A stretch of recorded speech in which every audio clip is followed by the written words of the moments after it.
India পাকিস্তানের match দেখতে দেখতে চিন্তা করছিলাম যে কমেন্ট্রি বক্সে বসে পাকিস্তানের খেলা দেখতে ওয়াসিম আকরাম, ওয়াকার ইউনুস, রমিজ রাজা, আমির সোহেলদের আসলে কেমন লাগে।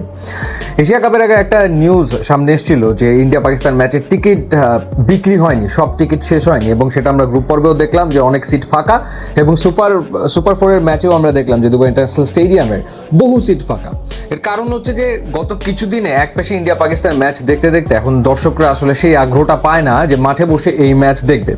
তো গ্রুপ পর্বে যা হয়েছিল সুপার ফোরেও ঠিক একই ঘটনায় ঘটেছে। গ্রুপ পর্বে ইন্ডিয়া জিতেছিল 7 উইকেটে, সুপার ফোরে ইন্ডিয়া জিতলো 6 উইকেটে।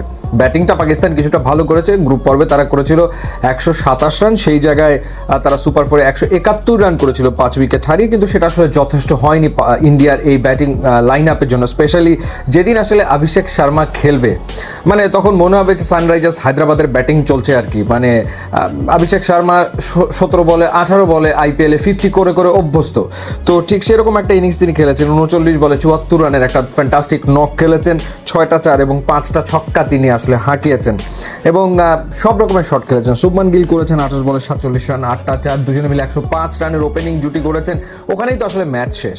অর্থাৎ এই যে নতুন বলে পাকিস্তানের ফাস্ট বোলাররা, যেই পাকিস্তানের ফাস্ট বোলিং জগৎ বিখ্যাত ছিল একটা সময়, সেই পাকিস্তানের ফাস্ট বোলাররা নতুন বলে উইকেট নিতে পারে না। শাহিন শাহ আফ্রিদি কিংবা হারিস রৌফ কেউই উইকেট নিতে পারে না। সেখানে পাকিস্তানের ক্যাপ্টেন সাইম আইয়ুব আগের দিন ভারতের বিপক্ষে ভালো বোলিং করেছিলেন, যদিও তিনি পার্ট টাইমার, তাকে দিয়ে দেখা গেল যে 3-3টা ওভার প্রথম 10 ওভারের ভিতরে করিয়ে ফেললেন।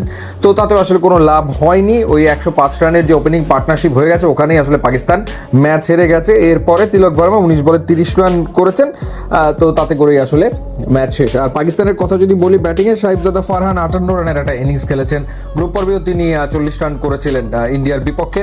আর অভিষেক শর্মা, তিনি আসলে এখন এশিয়া কাপের হাইয়েস্ট রান গেটার। গ্রুপ পর্বের 3 ম্যাচে 30, 31, 38 রানের 3টা ইনিংস খেলেছিলেন। এবার তিনি 74 রানের একটা ইনিংস খেলে সবাইকে চাপিয়ে গেছেন। অর্থাৎ রান তোলাদের তালিকাতে তিনি এখন 1 নম্বরে রয়েছেন।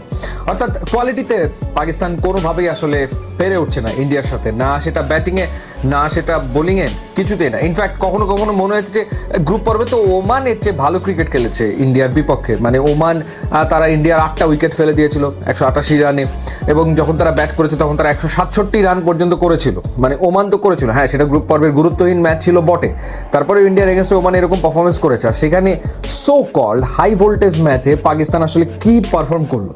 এবং এই 2 ম্যাচ দেখে আমার কাছে মনে হয়েছে যে বাংলাদেশ যখন ইন্ডিয়ার বিপক্ষে খেলবে, এর চেয়ে অনেক বেটার ক্রিকেট খেলবে বলে আমরা বিশ্বাস করি। প্রতিদ্বন্দ্বিতা অনেক বেশি হবে এবং জমজমাট ম্যাচ হবে, এবং সেটার আভাস তো বাংলাদেশ আসলে সুপার ফোরের প্রথম ম্যাচেই দিয়ে রেখেছে শ্রীলঙ্কাকে হারিয়ে। সো একটা ভালো কম্পিটিটিভ ম্যাচ, যেমন T20 ম্যাচ আসলে দেখতে চায় সবাই, সেরকম একটা ম্যাচ হবে। এরকম এক পেশে গড়পড়টা ম্যাচ আসলে হবে না। তো যাই হোক, পাকিস্তান সুপার ফোরের প্রথম ম্যাচে হারলো। এখন পাকিস্তান শ্রীলঙ্কার মুখোমুখি হবে, যেটা খুবই গুরুত্বপূর্ণ ম্যাচ, কারণ 2 দলই প্রথম ম্যাচটা আসলে হেরেছে। টুর্নামেন্টে টিকে থাকতে গেলে সেই ম্যাচে শ্রীলঙ্কা পাকিস্তান 2 দলকেই আসলে জিততে হবে।